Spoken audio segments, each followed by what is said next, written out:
সহকারী শিক্ষক নিয়োগের পরীক্ষার তারিখ এবং ব্যাংকের পরীক্ষার তারিখ কিন্তু একই দিনে পড়ে গেছে, অর্থাৎ 8ই ডিসেম্বর।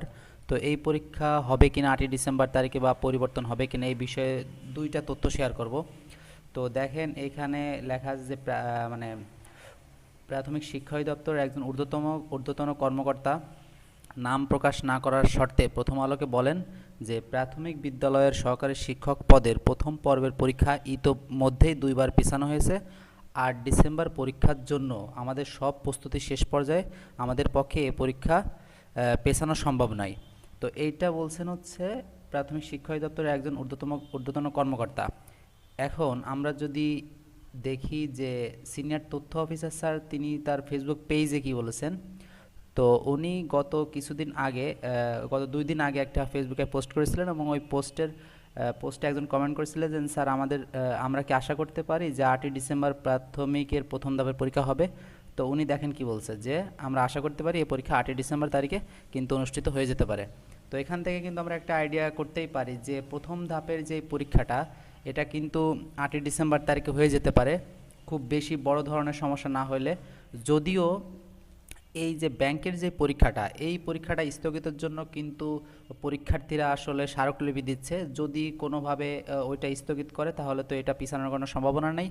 তবে দেখা যায় যে এরা দুইজন, অর্থাৎ এই ব্যাংক এবং প্রাথমিক শিক্ষা অধিদপ্তর একটা সমন্বয় করে যে কোনো একটা তারিখ, যে কোনো একটা পরীক্ষা পিছাইতেও পারে অথবা নাও পিছাইতে পারে।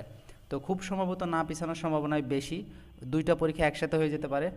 কারণ কারণ ওদিকে ব্যাংকের যেই পরীক্ষা ওটা কিন্তু আসন বিন্যাসও প্রকাশ করা হয়েছে, তাই এই পরীক্ষাটাও, অর্থাৎ এই ব্যাংকের পরীক্ষাটাও আসলে পেছানোর খুব বেশি সুযোগ রয়েছে বলে আমার মনে হয় না। এখন দেখা যাক, যেহেতু আজকে হচ্ছে 30 তারিখ আর 7 দিন সময় আছে। তো আসলে অনেকে আসলে প্রশ্ন করতেছিলেন যে আর তো পরীক্ষার খুব কমই 7-8 দিন সময় আছে, তো এখনও তো অ্যাডমিট কার্ড দিল না, তাহলে পরীক্ষা কিভাবে হয়। তো আপনাদের জ্ঞাতার্থে একটা বিষয় জানিয়ে রাখি যে এই প্রাইমারি শিক্ষক নিয়োগের পরীক্ষার যে অ্যাডমিট কার্ড, এটা যদি আমাদেরকে 5 দিন আগেও দেয় তাহলেও কিন্তু অবাক হওয়ার কিচ্ছু নাই। কারণ এরকম অনেক পরীক্ষায় আছে যেটা পরীক্ষার 5-6 দিন আগে কিন্তু অ্যাডমিট কার্ড দেয়। সেই হিসেবে আজকে যেহেতু 30 তারিখ, তার মানে এখনও 7 দিন সময় আছে। যদি 3-4 দিনের ভিতর অ্যাডমিট কার্ড না দেয় তাহলে আমরা সেক্ষেত্রে করতে পারি যে পরীক্ষা না হওয়ার সম্ভাবনা বেশি। কিন্তু এখন পর্যন্ত আসলে ওটা বলা যাচ্ছে না যে পরীক্ষা হবে না, পরীক্ষা হওয়ার সম্ভাবনাই অনেক। তো আশা করি হোল বিষয়টা আপনারা বুঝতে পারছেন। তো এটা হচ্ছে প্রথম আলোর আজকে একটা রিপোর্ট। তো আমি আপনাদেরকে এখন একটু হেডিংটা দেখাই। তো টাইটেল বা হেডিং দেওয়া হয়েছে এরকম যে প্রাথমিক ও ব্যাংকের চাকরির পরীক্ষা একই দিনে, বিপাকে হাজারো পরীক্ষার্থী। তো ব্যাংকের এই চাকরি পরীক্ষার্থী আসলে খুব বেশি তা না, এটা সর্বোচ্চ 10,000 মেবি ব্যাংকের চাকরি পরীক্ষার্থী। আর এদিকে কিন্তু প্রথম ধাপের পরীক্ষার্থী প্রায় 3 লাখ, 3.5 লাখ মতো। তো দেখা যাক কোন পরীক্ষাটা স্থগিত করে, না দুটো একসাথে হয়ে যাক। তো আশা করা যায় যে প্রাইমারি শিক্ষক নিয়োগের পরীক্ষাটা কিন্তু হয়ে যেতে পারে। তো আশা করি বিষয়টা বুঝতে পারছেন। এদিকে প্রায় তথ্য অফিসার স্যারের ফেসবুক পোস্টের এবং প্রাইমারি শিক্ষা অধিদপ্তরের একজন প্রাথমিক শিক্ষা অধিদপ্তরের একজন ঊর্ধ্বতন কর্মকর্তার বক্তব্যে আপনারা আসলে ওর বিষয়টা আসলে বুঝতে পারছেন যে পরীক্ষার কি হবে কি হবে না, নাকি স্থগিত করবে এই বিষয়টা।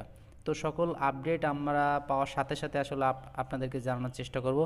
তো যারা আমাদের চ্যানেলে নতুন আছেন অবশ্যই আমাদের চ্যানেলের সাথে থাকবেন এবং আমাদের ফেসবুক পেজ এবং গ্রুপে অবশ্যই জয়েন করে থাকবেন, এবং যদি কোনো প্রশ্ন থাকে সেটা অবশ্যই কমেন্ট বক্সে জানাবেন, আমরা সেটার অ্যান্সার দেওয়ার চেষ্টা করব। তো ধন্যবাদ।